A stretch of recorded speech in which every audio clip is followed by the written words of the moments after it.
I recognize Mr. Timmons from South Carolina. Thank you, Mr. Chairman. I want to thank Administrator Criswell for being here. You've been here a long time today. It's about 6 o'clock. This is what, your 7th, 8th hour.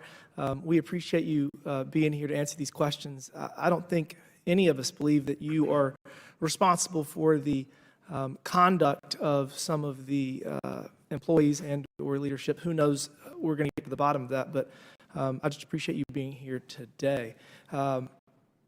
You've gotten a lot of the same questions all day, and I'm going to talk about something a little bit different.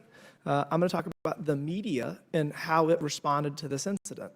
So on September 30th, President Trump posts on X about reports of FEMA not helping Republican areas, stating, quote, "I don't like the reports that I'm getting about the federal government going out of their way to not help people in Republican areas."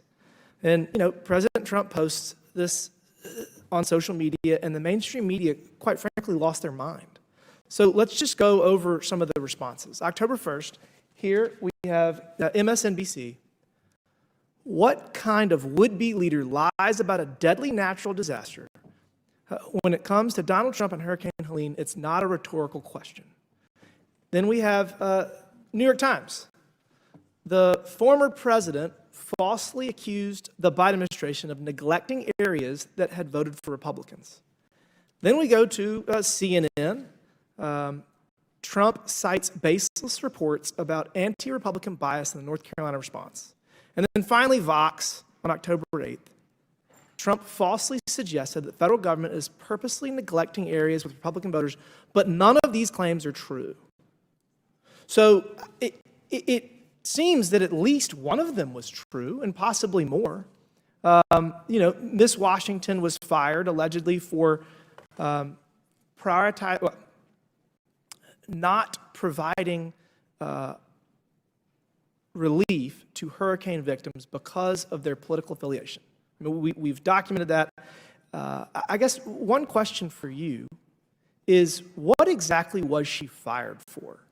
So, I mean, I guess the report is that she was terminated due to her actions not adhering to FEMA's values. Is that correct? She was terminated once I saw the written evidence that she was withholding assistance to people in communities impacted by disasters because they had a Trump sign. This goes against our core values and is inappropriate behavior.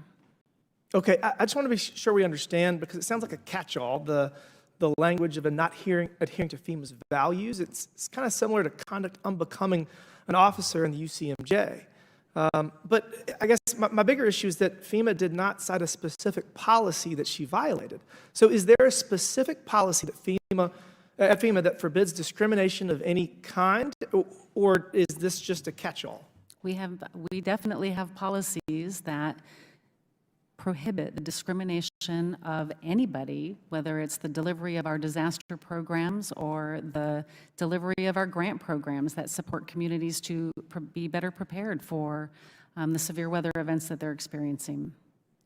And as you should, and I appreciate that. And obviously, Ms. Washington has made a number of claims alleging that this is systemic and that this is something that is not an isolated incident. We just had another whistleblower allege that there's additional information. So I guess you've already agreed to keep all records of every kind to make sure that this committee and that the American public is able to get to the bottom of whether this was Ms. Washington living out her own political fantasy or whether there was a systemic leadership-driven effort to deny relief to people that support President Trump. So you can, again, you've already done it 3 or 4 times, probably 30 or 40 times, you can promise that you're going to keep all information, all data, all emails, all Teams messages for this committee and for the American public to get to the bottom of this. We archive all information, and as we have brought in the Inspector General and have been conducting our own investigation, all of that is available to them in the course of their investigation. Well, thank you. It seems that we're going to find a number of other people that have engaged in similar behavior, and I can promise we will get to the bottom of all of it after January 20th. So, I mean, you know, anybody that has engaged in this behavior at FEMA, I would encourage them to get their resume ready and find new jobs because a new day is coming. And with that, Mr. Chairman, I yield back. Gentleman yields back.